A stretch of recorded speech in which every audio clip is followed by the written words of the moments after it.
स्वागत है आप सभी का अष्टावक्र गीता की इस अनुक्रमित श्रृंखला में। आज हम प्रकरण 2 के श्लोक 10, 11 और 12 के बारे में चर्चा करेंगे। इस श्लोक का भाव यह है कि संपूर्ण जगत मुझ आत्मा से ही उत्पन्न हुआ है और मुझ में ही विलीन हो जाएगा। जैसे मिट्टी से घड़ा बनता है और मिट्टी में ही लय हो जाता है, जल से लहर उत्पन्न होती है और जल में ही मिल जाती है, सोने से कंगन बनता है और सोने में ही स्थित रहता है। इस श्लोक में आत्मा और जगत के संबंध की व्याख्या करते हुए यह कहा गया है कि यह संपूर्ण जगत आत्मा से ही उत्पन्न होता है और अंततः आत्मा में ही लय हो जाता है। जैसे घट मिट्टी से बनता है और अंत में मिट्टी में ही विलीन हो जाता है, लहर पानी से उठती है और पुनः पानी में ही समा जाती है, उसी तरह यह जगत आत्मा में ही प्रकट होता है और अंततः उसी में विलीन हो जाता है। यह विचार उपनिषदों की उस महावाणी से मेल खाता है जहाँ कहा गया है, जिससे सब उत्पन्न होते हैं, जिसमें रहते हैं और जिसमें अंततः विलीन हो जाते हैं, वही ब्रह्म है। इस सत्य को और स्पष्ट करने के लिए 3 उदाहरण दिए गए हैं। मिट्टी से ही घट का निर्माण होता है, वह अलग प्रतीत होता है पर वास्तव में उसका स्वरूप मिट्टी ही है। टूटने पर घड़ा पुनः मिट्टी में मिल जाता है। दूसरा उदाहरण है, समुद्र की लहरें स्वतंत्र लगती हैं पर वास्तव में वे जल ही हैं। उनका अस्तित्व जल से अलग नहीं है। वे उठती हैं तो जल से और गिरती हैं तो भी उसी में। तीसरा उदाहरण है, सोने से ही कंगन बनता है। आभूषण अलग अलग नाम और रूप रखते हैं पर उनकी वास्तविकता सोना ही है। इन तीनों उदाहरणों से अष्टावक्र यह बताते हैं कि जगत और आत्मा का संबंध ऐसा ही है।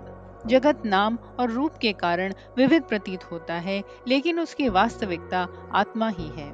यहाँ गहन आध्यात्मिक शिक्षा यह है कि हम अक्सर जगत को आत्मा से अलग मानते हैं। यही अज्ञान का कारण है।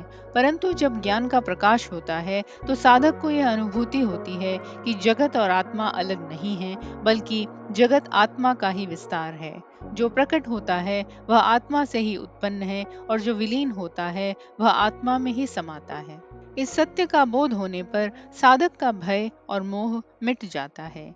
जैसे घड़ा मिट्टी से अलग नहीं, लहर पानी से अलग नहीं और कंगन सोने से अलग नहीं, वैसे ही यह जगत आत्मा से अलग नहीं। अतः आत्मा का अनुभव ही परम सत्य है। यही अनुभव साधक को शांति, आनंद और मुक्ति की ओर ले जाता है। अतः यह श्लोक हमें सिखाता है कि जगत आत्मा से ही उत्पन्न होकर आत्मा में ही विलीन हो जाता है। जगत केवल नाम रूप का खेल है, उसकी वास्तविकता आत्मा ही है। इस बोध से साधक जगत के भ्रम से मुक्त होकर आत्मा में स्थित हो जाता है और सच्ची शांति को प्राप्त करता है। अगले श्लोक का भाव है, आत्मा स्वयं विस्मय प्रकट करते हुए कहती है, वाह, मैं स्वयं को नमस्कार करता हूँ क्योंकि मेरा कभी विनाश नहीं होता। यह संपूर्ण जगत, चाहे वह ब्रह्मा जैसा महान देवता हो या तिनके जैसा तुच्छ पदार्थ, सबका अंत निश्चित है, पर मैं आत्मा सबके नाश होते हुए भी सदा विद्यमान और अविनाशी हूँ। इस श्लोक में आत्मा की अविनाशी और शाश्वत सत्ता का बोध कराया गया है। साधक जब आत्मज्ञान की स्थिति में पहुंचता है तो उसे स्पष्ट अनुभव होता है कि आत्मा कभी नष्ट नहीं होती, जबकि संपूर्ण जगत, चाहे वह ब्रह्मा से लेकर एक छोटे से तिनके तक ही क्यों न हो, सब नाशवान है। यहाँ आत्मा स्वयं की महिमा का वर्णन करती है। यह अहंकार की भावना नहीं है, बल्कि आत्मा के सत्य स्वरूप का विस्मयकारी अनुभव है। साधक जब यह जान लेता है कि उसका वास्तविक स्वरूप शुद्ध आत्मा है, जो न जन्म लेती है और न मरती है, तब वह आश्चर्यचकित होकर अपने भीतर की उस चेतना को नमन करता है। यह आत्म प्रशंसा नहीं, बल्कि आत्मा के शाश्वत होने का अनुभव है। आत्मा कहती है, मेरा विनाश नहीं है, अर्थात आत्मा न समय के अधीन है, न मृत्यु के अधीन और न ही किसी प्रकार के परिवर्तन के अधीन। वह हमेशा विद्यमान रहती है। यही कारण है कि उपनिषदों और गीता में आत्मा को नित्य कहा गया है। यह श्लोक फिर आगे कहता है कि यह संपूर्ण जगत, जो ब्रह्मा से लेकर एक छोटे से तिनके तक फैला हुआ है, सब नाशवान है। चाहे देवता हो, मनुष्य हो या पदार्थ, सभी परिवर्तनशील हैं और नाशवान हैं। समय आने पर सबका अंत होता है। लेकिन आत्मा इन सबके परिवर्तन और विनाश की साक्षी होते हुए भी स्वयं अविनाशी बनी रहती है। यहाँ अष्टावक्र गीता का गहरा संदेश यह है कि जो साधक आत्मा के इस स्वरूप को पहचान लेता है, उसके लिए जगत का नाश कोई भय का कारण नहीं रहता, क्योंकि वह जानता है कि परिवर्तन और विनाश केवल बाहरी जगत का है, स्वयं का नहीं। आत्मा न कभी जन्म लेती है और न ही मरती है। वह तो नित्य, शुद्ध, बुद्ध और मुक्त है। इस श्लोक से यह भी शिक्षा मिलती है कि हम जिस शरीर और संसार को अपनी वास्तविकता मान बैठे हैं, वह सब परिवर्तनशील और नाशवान है। शरीर का जन्म हुआ है, इसीलिए उसका नाश भी होगा। जगत का प्राकट्य हुआ है, इसीलिए उसका विलय भी होगा। आत्मा का कभी जन्म नहीं हुआ, इसलिए उसका नाश भी नहीं होगा। साधक जब इस सत्य को समझ लेता है, तो उसका मोह मिट जाता है। वह जीवन और मृत्यु से परे एक गहन शांति का अनुभव करता है। जगत के परिवर्तन उसे विचलित नहीं करते, क्योंकि वह अपने अविनाशी स्वरूप में स्थित हो जाता है। यही वास्तविक मुक्ति है। इस श्लोक का सार यह है कि आत्मा शाश्वत और अविनाशी है। ब्रह्मा से लेकर एक छोटे से तिनके तक जगत की हर वस्तु नाशवान है, पर आत्मा सभी परिवर्तनों की साक्षी होते हुए कभी भी नष्ट नहीं होती। इस अनुभूति से साधक भय, मोह और दुख से मुक्त होकर आत्म स्वरूप में स्थित हो जाता है। अगले श्लोक में आत्मा के अद्भुत स्वरूप का उद्घोष किया गया है। आत्मा स्वयं विस्मय प्रकट करते हुए कहती है, आहा, मैं स्वयं को नमस्कार करता हूँ। इसका अर्थ है, साधक को बाहरी देवताओं की खोज में जाने की आवश्यकता नहीं है, क्योंकि उसकी अपनी आत्मा ही दिव्यतम सत्ता है। आत्मा किसी बाहरी वस्तु में नहीं, बल्कि भीतर ही है, और वही वास्तविक वंदना के योग्य है। फिर आत्मा कहती है, मैं एक ही हूँ, अद्वितीय हूँ, चाहे मैं शरीरधारी ही क्यों न प्रतीत हूँ। इसका तात्पर्य है कि यद्यपि आत्मा शरीर में रहती हुई दिखाई देती है, फिर भी वह शरीर से बंधी हुई नहीं है।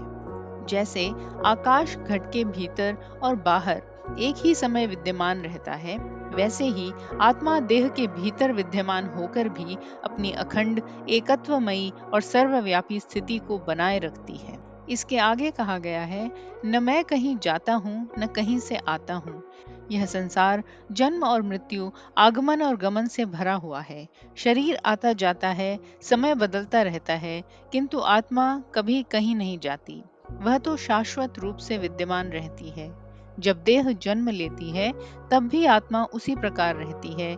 जब देह मरती है, तब भी आत्मा का कोई ह्रास नहीं होता। आने जाने का गुण केवल देह का है, आत्मा का नहीं। अंत में कहा गया है, आत्मा संपूर्ण विश्व को व्याप्त करके स्थित है। इसका अर्थ है कि आत्मा किसी एक देह तक सीमित नहीं है, वह तो सब ओर व्याप्त है। जैसे सूर्य अपनी रोशनी से पूरे आकाश को आलोकित करता है, वैसे ही आत्मा अपने ज्ञान से संपूर्ण जगत को प्रकाशित करती है। आत्मा एक ही है, पर सबके भीतर समान रूप से विद्यमान है। यह श्लोक हमें यह बोध कराता है कि आत्मा अपनी वास्तविकता में शुद्ध, अविनाशी, सर्वव्यापक और एकमात्र सत्ता है। हमारा अज्ञान हमें यह विश्वास दिलाता है कि हम केवल यह शरीर हैं, जो आता जाता रहता है, बदलता है, वृद्ध होता है और मर जाता है। लेकिन जब ज्ञान का प्रकाश होता है, तो हम देखते हैं कि हम शरीर नहीं, बल्कि आत्मा हैं, जो न कभी कहीं जाती है और न कहीं से आती है, बल्कि सदा सबको व्याप्त करती हुई स्थित रहती है। अतः इस श्लोक का सार यही है कि आत्मा अद्वितीय है, शरीर में स्थित होकर भी शरीर से परे है, न जन्म लेती है, न मरती है, और संपूर्ण विश्व को अपने ज्ञान से व्याप्त करती है। इस बोध में प्रवेश करने वाला साधक परम शांति, स्वतंत्रता और आनंद का अनुभव करता है। आप देख रहे हैं सुनो और सुनते ही रहो, जहां हर शब्द, हर विचार और हर सीख आत्मबोध की ओर एक कदम है। तो सुनते रहिए और समझते रहिए। हमारे उत्साहवर्धन के लिए लाइक, शेयर, कमेंट और सब्सक्राइब जरूर करें। हमारा उद्देश्य है प्राचीन ज्ञान से आत्म जागृति। यदि आप इस मिशन में सहभागी बनना चाहते हैं, तो चैनल ज्वाइन करें और इस यात्रा में हमारे साथ चलें।